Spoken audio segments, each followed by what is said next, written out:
யதார்த்தமான ஒரு தத்துவத்தை, உண்மையை அல்லாஹ் சொல்லி காண்பிக்கிறான். வாழ்க்கையில் நாம் செய்யக்கூடிய எந்த நன்மையான காரியங்கள் ஆனாலும் சரி, நிச்சயமாக அதற்கு ஒரு நல்ல விளைவு உண்டு. நாம் செய்யக்கூடிய ஒரு சின்ன காரியமானாலும், ஒரு துஆ செய்கிறோம், ஒரு திக்ர் செய்கிறோம், ஒரு இபாதத் செய்கிறோம், குர்ஆன் ஓதுகிறோம், எந்த நல்ல காரியத்தை செய்தாலும் சரி அதற்கு நிச்சயமாக ஒரு பலன் உண்டு. அதேபோல் தீமைகளுக்கும் நிறைய செய்கிறோம், அதற்கு ஒன்றும் தெரியலையே, எவ்வளவோ அல்லாட்ட நம்ம கேட்குறோம், ஆனால் அதனுடைய பலன்களை உடனடியாக நாம் கிடைக்கப்பெறவில்லையே என்று பல நேரங்களில் நாம் ஆதங்கப்படலாம். அருமையானவர்களே, ரப்பினுடைய வாக்கு சத்தியமானது. நாம் எதிர்பார்க்காத ஒரு நேரத்தில், எதிர்பாராத ஒரு நிலையில் அல்லாஹு தஆலா அந்த காரியங்களுடைய பலன்களை ஏற்படுத்தி தருவான் என்பதுதான் உண்மை. சய்யிதுனா அபூபக்கர் சித்தீக் ரலியல்லாஹு அன்ஹு அவர்கள் மக்கமா நகரத்திலிருந்து ஹிஜ்ரத் செய்கின்ற நேரத்தில் ஸல்லல்லாஹு அலைஹி வஸல்லம் ஏற்கனவே சொல்லி வச்சுருந்தாங்க, அது அபூபக்கர் அவர்களே, அல்லாஹு தஆலா உங்களுக்கு ஒரு நல்ல தோழரை ஆக்குவான். போய் அனுமதி கேட்டாங்க. நான் எல்லாரும் ஹிஜ்ரத்து போகிறாங்களே, நானும் போகட்டுமான்னு கேட்டாங்க. பொறுத்து கொள்ளுங்கள், அல்லாஹ் உங்களுக்கு ஒரு நல்ல தோழரை ஆக்குவான்னா அதை புரிந்து கொண்டார்கள். ஸல்லல்லாஹு அலைஹி வஸல்லம் தான் நம்முடைய தோழர் என்று. அதனால் எப்போ வந்தாலும் ரசூலுல்லாஹ் வரலாங்கிறதுக்காக வேண்டி அந்த ஆபத்தான காலகட்டங்களில், எதிரிகள் நிறைந்த அந்த நேரத்திலும் கூட தன்னுடைய இல்லத்தை எப்பொழுதுமே திறந்தே வைத்திருந்தார். ஸல்லல்லாஹு அலைஹி வஸல்லம் வந்து அவங்க தட்டி அதுக்கு பிறகு திறக்கிறதுக்கு நேரம் ஆயிடக்கூடாதுங்கிறதா திறந்தே வச்சுருந்தாங்க. அல்லாஹு தஆலா அதனுடைய பலன்களை வைத்திருந்தான். அதனுடைய பலனை ஸல்லல்லாஹு அலைஹி வஸல்லம் மதீனா முனவ்வராவிலே சித்தீக் ரலியல்லாஹு தஆலாவுடைய வீட்டு வாசலை அல்லாஹ்வுடைய ரசூல் சொன்னார்கள், எல்லாருடைய வீட்டு வாசலையும் நீங்கள் அடைச்சிருங்க, ஆனால் சித்தீக்குல் அக்பருடைய வீட்டு வாசல் எப்பொழுதுமே திறந்திருக்க வேண்டும் என்று சொன்னார். இன்றைக்கும் மஸ்ஜிது நபவியிலே சித்தீக்குல் அக்பர் ரலியல்லாஹு அன்ஹுடைய அந்த வாசல் திறந்து தான் இருக்கும். ஏனென்றால் ஒரு காரியத்தினுடைய பலன்களை அதற்கேற்ப அல்லாஹு தஆலா நிலையாக, நிரந்தரமாக, எதிர்பார்க்காத நேரத்தில் அல்லாஹ் ஏற்படுத்தி கொடுப்பான் என்பதுதான் உண்மை. ஸல்லல்லாஹு அலைஹி வஸல்லம் அவர்கள் மதீனாவில் இவ்வளோ பெரிய ஆதரவு கிடைக்கும் நினைக்கவே இல்லை. மதீனாவிலிருந்து இவ்வளோ பெரிய ஒரு உதவி, இவ்வளோ பெரிய ஒரு உன்னதமான ஒரு துணை நமக்கு கிடைக்கும் என்று ஸல்லல்லாஹு அலைஹி வஸல்லம் அவர் நினைத்தே பார்க்கவில்லை. ஆனால் அல்லாஹு தஆலா அவர்கள் பட்ட கஷ்டத்திற்கு, செய்த துஆவிற்கு, செய்த காரியங்களுக்குண்டான பலனை எப்படி ஏற்படுத்தி கொடுத்தான்? இந்த உலகத்திலேயே அன்சாரிகளுக்கு உதாரணம் ஹதரத்து மதீனாவாசிகள் தான். எப்படி இந்த உலகத்தில் உதவி செய்ய வேண்டும் என்பதற்குண்டான சிறந்த உதாரணமாக அல்லாஹு தஆலா அன்சாரிகளை ஆக்கினான். எவ்வளோ பெரிய உதவி! ஸல்லல்லாஹு அல்லாஹும்ம ரஹ்மில் அன்சார் வ அப்னாஇல் அன்சார் வ அப்னாஇ அப்னாஇல் அன்சார். யா அல்லாஹ், அன்சாரிகளுக்கு நீ கருணை செய், உடைய சந்ததிகளுக்கு நீ கருணை செய்து துஆ செய்தான். எவ்வளோ மகத்தான ஒரு பேர் உதவியை எவ்வளோ இக்கட்டான நேரத்தில் ஏற்படுத்தி கொடுத்தாங்க. இவ்வளோ பெரிய ஒரு உதவி மதீனாவிலிருந்து கிடைக்கும்னு ஸல்லல்லாஹு அலைஹி வஸல்லம் நினைக்கவே இல்லை. ஆனால் நிலையான ஒரு உதவியை, மகத்தான ஒரு உதவியை, எதிர்பார்க்காத ஒரு உதவியை, யாரும் செய்ய இயலாத அளவிற்குண்டான மகத்தான உதவியை அல்லாஹு தஆலா ஏற்படுத்தி கொடுத்தான். எந்த ஒரு நல்ல காரியத்திற்கும் அதனுடைய பலன்கள் இல்லாமல் போகாது.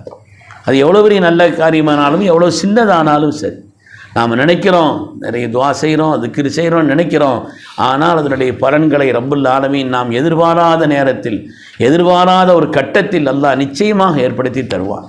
அகல் யுத்தத்திலே வெற்றி பெறக்கூடிய அளவிற்குண்டான சூழ்நிலையே இல்லை.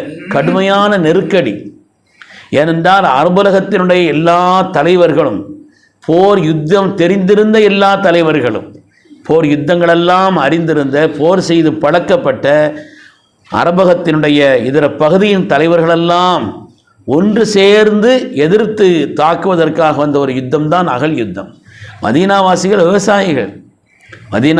விவசாயிகள் தான். கடுமையான நெருக்கடி. அல்லாஹ் குர்ஆன் ஷரீஃபிலே அதை பற்றி சொல்லி காண்பிப்பான். பல்வேறு விதம், எந்த அளவுக்குன்னா அவங்களுடைய கல்பு தொண்டை குலுக்கி வந்துருச்சுங்கிறான். அந்த அளவுக்கு என்ன ஆகுமோ தெரியலையே அப்படிங்கிற அளவுக்குண்டான நெருக்கடி தான். ஆனால் அந்த நெருக்கடிக்குண்டான பல்வேறு காரணங்கள்.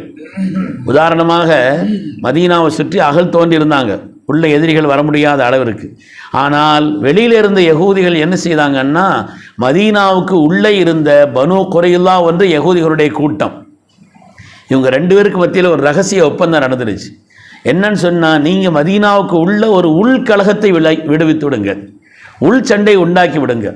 அந்த சண்டையில் கவனங்கள் எல்லாம் இருக்கும். உங்களை தடுப்பதற்குண்டான நிலையிலே முகமது ஸல்லல்லாஹு அலைஹி வஸல்லம் அவங்களுடைய ஆட்கள் ஈடுபட்டு இருப்பார்கள், நாங்கள் உள்ளே வந்துடுவோம் என்று அவர்கள் திட்டமிட்டிருந்தார்கள். அதனால் இப்படி பல்வேறு விதமான, உதாரணத்திற்கு சொல்கிறேன், பல்வேறு விதமான நெருக்கடிகள் இருந்தது. ஆனால் அல்லாஹு தஆலா எதிர்பாராத வகையிலே அல்லாஹ் உதவியை தந்தான்.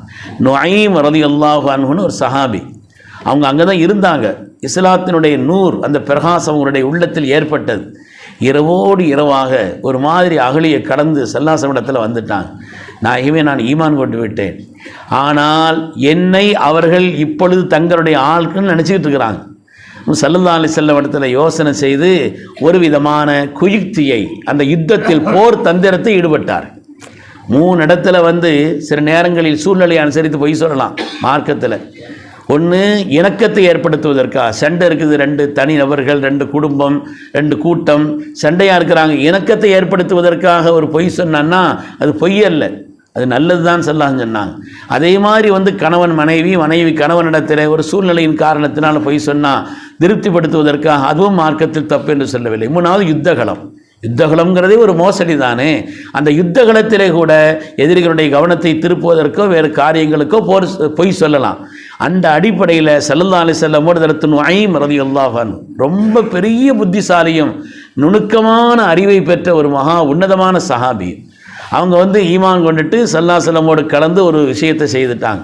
அவங்க என்ன செய்தாங்கன்னா, மதீனாவில் இருந்த அந்த பனு குறைலா யகூதிகளிடத்தில் சொன்னாங்க, இது மாதிரி அவங்க எல்லாரும் உங்களை தூண்டி விட்டுட்டு கடைசியாக நீங்கள் மாட்டிக்கிடுவீங்க, உள்ளுக்குள்ளே உங்களுக்கு ஒரு பெரிய சோதனை உண்டாக்குறதுக்காக அவங்க ஒரு ஏற்பாடு செய்கிறாங்க. அதனால் நீங்கள் ஒரு யுக்தி பண்ணுங்க, உங்களிலிருந்து கொஞ்சம் பேர் இங்கே தாங்க, நீங்கள் கொஞ்சம் பேர் இங்கே வந்துருங்க, எங்களோட சேர்ந்து இருங்க. அப்படி சேர்ந்து இருந்தால் அதுக்கு பிறகு நாங்களும் தைரியமாக செய்வோமே இல்லையா என்று ஒரு விதமான யோசனை சொன்னாங்க. இங்கேருந்து அங்கே போய் சொன்னாங்க, உங்களிருந்து ஒரு பெரிய கூட்டத்தை பிடிச்சி வச்சு அங்கே கொடுக்கணும்னு நினைக்கிறாங்க அவங்க அப்படின்னு முடிவு அங்கே சொல்லிட்டாங்க. இந்த 2 பக்கத்துலையும் இப்படி ஒரு போர் யுக்தியை செய்த உடனே இவங்க மதீனாவிலிருந்து அந்த பனு குறைலா கூட்டத்தார் ஏற்கனவே வந்திருந்த யகூதிகளிடத்தில், நாங்கள் அவங்களுக்கு எதிராக செயல்படணுமானா உங்களிலிருந்து ஒரு பெரிய கூட்டத்தை அல்லது ஒரு பகுதியினரை எங்களுக்கு தர வேணும்னு சொன்னாங்க. ஓ, நுஐம் சொன்னது சரியாயிடுச்சு. ஏற்கனவே அவர் சொன்னார் இல்லையா, நம்மளிருந்து ஒரு கூட்டத்தை அங்கே கொண்டு வச்சு அவங்கள்ட்ட பிடிச்சு கொடுத்துட்டு தப்பலான்னு அவங்க நினைக்கிறாங்க அப்படின்னு அவர் சொன்னது சரியாயிடுச்சுன்னு அவங்க நினைக்க, இவங்க இப்படிப்பட்ட அந்த அவங்களுடைய எல்லா போர் தந்திரங்களும் உடைபட்டு விட்டது.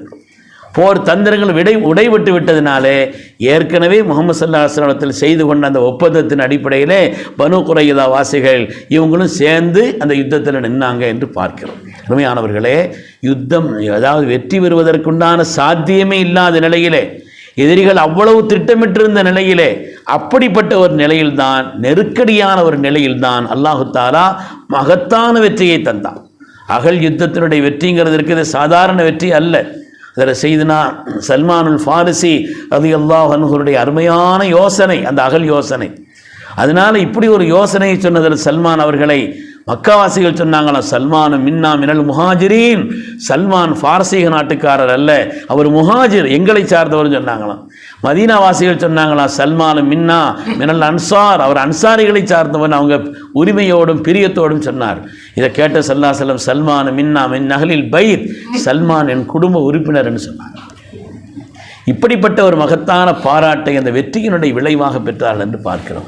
அதனால் வாழ்க்கையில் நாம் ஒரு எந்த நல்ல காரியத்தை செய்தாலும் சரி, இஹ்லாஸ் இருக்க வேண்டும், அல்லாஹும் ரசூலும் சொல்லித்தந்த முறையில் இருக்க வேண்டும், அவ்வளவுதான். அந்த அடிப்படையில் ஒரு நல்ல காரியத்தை செய்தோம் என்றால் நிச்சயமாக அதனுடைய விளைவுகள் நாம் எதிர்பார்க்காத நிலையில், எதிர்பாராத நிலையில் நம்ம அதை பற்றி என்னாகுமோன்னு சொல்லி இக்கட்டான ஒரு நிலையில் அல்லாஹு தஆலா மகத்தான ஒரு உதவியை நிலையான ஒரு உதவியை அல்லாஹு தஆலா ஏற்படுத்தி தருவான் என்பதை பார்க்கிறோம். அது மாதிரி பாவத்தையும் அப்படித்தான். யார் பார்க்க போகிறா, யாருக்கு தெரிய போகுது அப்படின்னு நம்ம நினச்சிட்டு சில பாவங்களை செய்தோம்னு சொன்னால் கிடைக்க வேண்டிய நேரத்தில் அல்லாஹ்வுடைய உதவி கிடைக்காமல் போய்விடும்.